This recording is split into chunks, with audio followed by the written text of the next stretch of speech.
माननीय श्री संदीप कुमार पाठक। धन्यवाद chairman sir. Sir,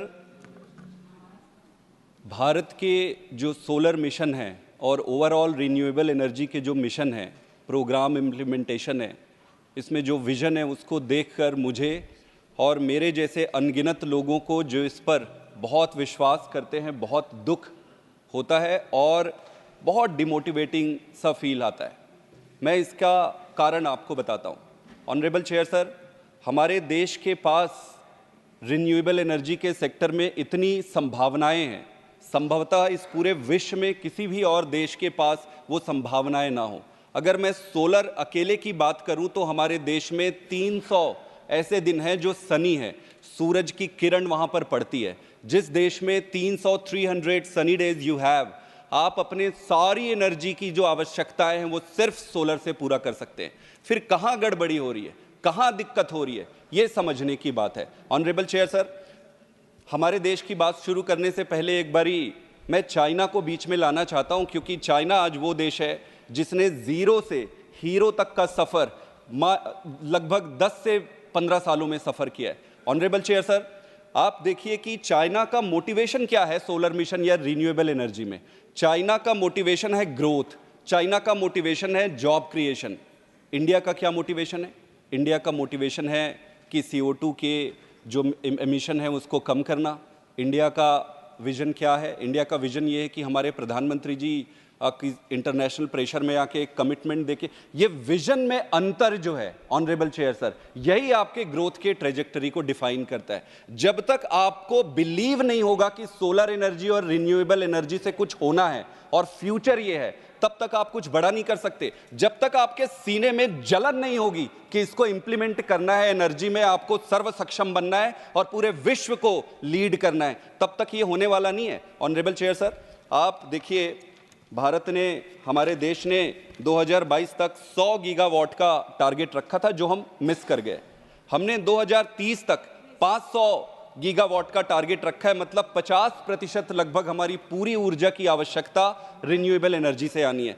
अब आज जिस स्थिति में खड़े हैं वहां से वहां तक पहुंचने के लिए लगभग इसका 70% हमको अचीव करना पड़ेगा। कैसे करेंगे?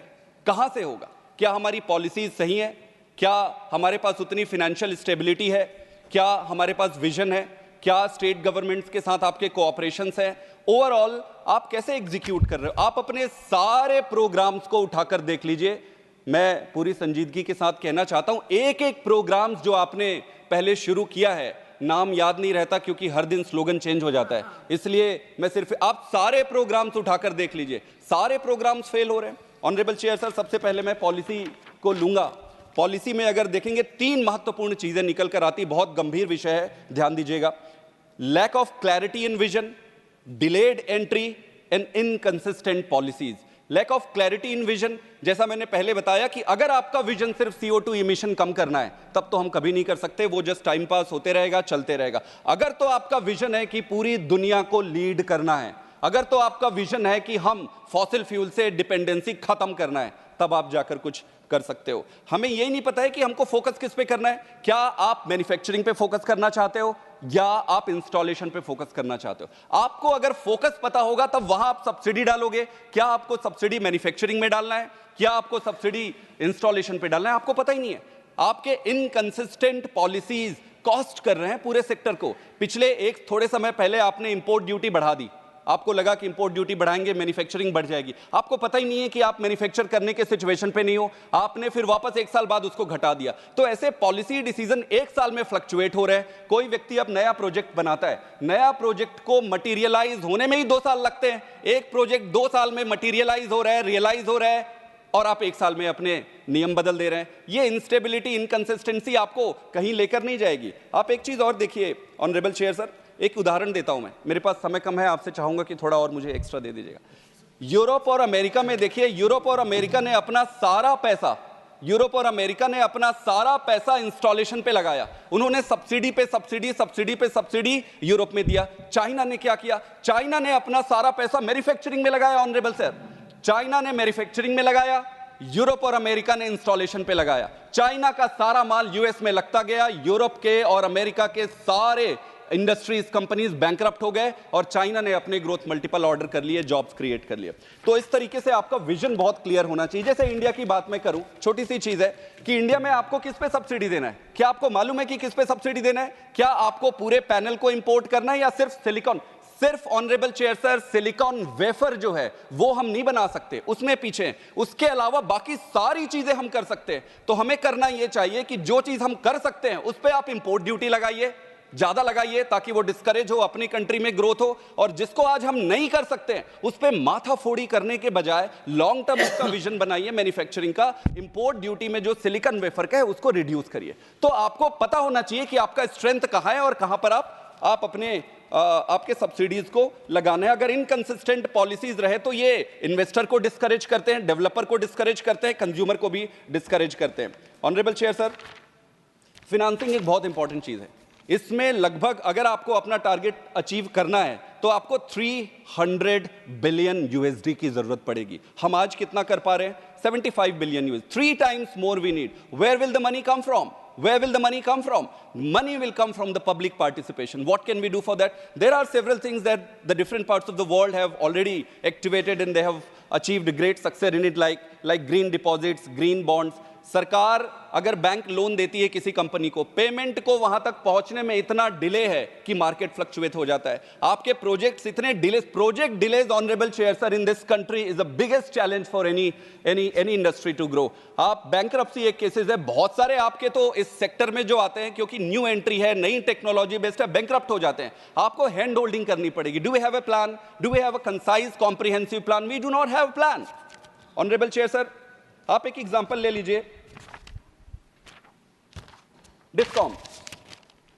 अगर आप डिस्कॉम्स को और आपके डिस्ट्रीब्यूशन चैनल को स्ट्रेंथन नहीं किए, no matter how good policy you make, we are not going to succeed. Discoms में दिक्कत क्या है? डिस्कॉम्स में आज इस पूरे देश में, पूरी संजीदगी के साथ कह रहा हूं मैं, कि पूरे देश में लगभग सभी डिस्ट्रीब्यूटिंग कंपनीज जो है लॉसेस में चल रहे हैं, क्योंकि उन्होंने टेक्नोलॉजी इंप्रूवाइज नहीं किया, टेक्नोलॉजी में इंप्रूव नहीं किया, पैसे टेक्नोलॉजी पे नहीं डाले।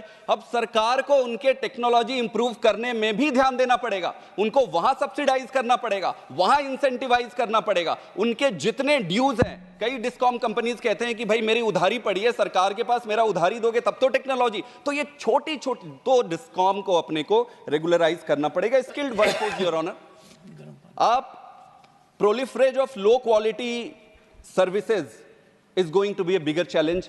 जो हम सोलर पैनल लगाने वाले हैं, आपके पास अगर स्किल्ड वर्कफोर्स नहीं है तो मेंटेनेंस, टेक्नोलॉजी तो आपने लगा दिया, जैसे आप मोबाइल खरीद लेते हो, मोबाइल सस्ते में मिलती है, आप खरीद लेते हो, खराब हो जाता है तो जाके बनवा लेते हो। सोलर पैनल लगा दिए, 10 दिन में खराब हो जाएगा, कहां जाओगे आप? आपके पास स्किल्ड वर्कफोर्स नहीं है, थोड़े दिन में वो डिस्कार्ड कर देगा, आपके कागज में सारी चीजें रह जाएगी। You need skilled workforce, for that you need to have a separate plan. Now let us talk about the consumer.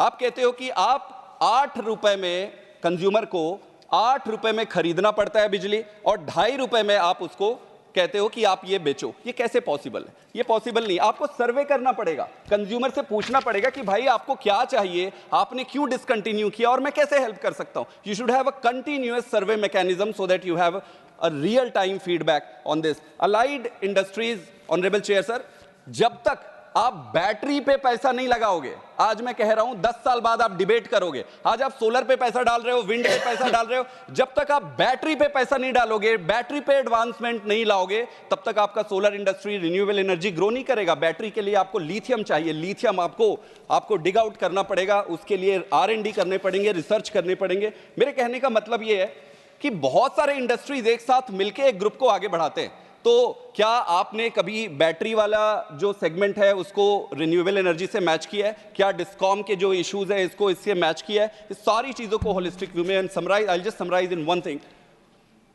कई सारी पॉलिसीज देश में, जैसे आप लीजिए, हमारे देश में लगभग 90 प्लेयर हैं, 90 प्लेयर्स हैं, सिर्फ 90 प्लेयर्स। और अमेरिका में, चाइना में लगभग 2000 बिगर प्लेयर हैं जो कि मैन्युफैक्चरिंग में काम करते हैं। तो आप ले लीजिए 5-10 प्लेयर एक तरफ बड़े इंडिया में और दूसरी तरफ 2000 प्लेयर चाइना में। आपको हैंड होल्डिंग करना पड़ेगा। हमारे देश में अनफॉर्चुनेटली 2-3 प्लेयर हैं। जैसे आप लेंगे कि अडानी जो कंपनी है उसने $50 to $70 बिलियन गुजरात में इन्वेस्ट किया है उनके अलावा कोई दूसरे है नहीं इस फील्ड में, आप कैसे चलाओगे? तो आप एक इंडस्ट्री के भरोसे रहकर इस पूरे सेगमेंट की, भारत की ट्रेजेक्टरी आप नहीं कर सकते। वैसे ही कॉपर के प्यूरिफिकेशन में आप देखिए कि गुजरात के कच्छ में अगेन $1.2 बिलियन का इन्वेस्टमेंट अडानी ने किया है, और सिर्फ दूसरे कोई प्लेयर नहीं है। We need to have players, we need to have many players. I would request Honorable Chair Sir, through you to the government, that please increase the horizon of your friends. Make 100 billion people your friends. Make the entire country your friends. And therefore, Honorable Chair Sir, the policy paralysis, policy delay, late entry, all these things put together is making tough task for the government. I still wish the government luck, and we are all here to support the government, provided it is on the right direction. Thank you very much. But any suggestions? One second. Any suggestions why there are not more players? Monopoly rights है कईयों को। In this field? हाँ. In this field? It's Because very interesting. You have made a point, and a very important point. Yeah. Why are there not more players? I'll tell you, sir. Yeah. I'll tell you. There are two things, sir. Well, you may not like what I'm going to say, but some friends, Say what is likable. some friends may, No. some, Say something which is likable. okay. Or, Okay. or alternatively, what you can do मेरे No. हिसाब से, what you can do is have a small note. We'll discuss. no, मैं ये कह रहा हूँ, sir. I'll tell you why. Why? Because our country has Competition Commission Act. Now the act is very categorical. And that act does not create an ecosystem that is monopolistic. Now, when such an important point is being made, which is important, someone who is doing something to be appreciated, and if there are impediments where others are not making an entry, on that you give me a small paper. मैं sir एक I minute में would बिना love to नाम do- लिए, बिना because- किसी को because it offend has to be किए, आपको मैं likable. बिना ऑफेंड किए एक उत्तर देता हूँ। सर, जैसे हमने अभी इंपोर्ट और कस्टम ड्यूटी में जो बड़े मशीन्स होते हैं सोलर पैनल मैन्युफैक्चरिंग में, उसको एब्सोल्युटली जीरो कर दिया। अब आप बताइए सर, आज के डेट में इस देश में कितनी ऐसी कंपनियां हैं जो उन मशीनों को यूज करेगी? Hardly one. So there is only one company which is going to use these big machines, and thousands of crores is going to make it on this. So what government can do? Government will have to bring new players. I have a positive mind, Mr. Pathak, and give a note to me also. What is coming in the way of any player getting into it? Yes, that's where the government will have to. We have a very sir, सरकार को hand hold करना पड़ेगा, और दो तीन suggestion. दोस्तों के अलावा, अडानी और अंबानी के अलावा दूसरे से दोस्ती करनी पड़ेगी। Deleted. Thank you. There has always been a demand, those who are not members of the House. Thank you, sir. Of course, my ruling is already there. Shri Niranjan Bishi,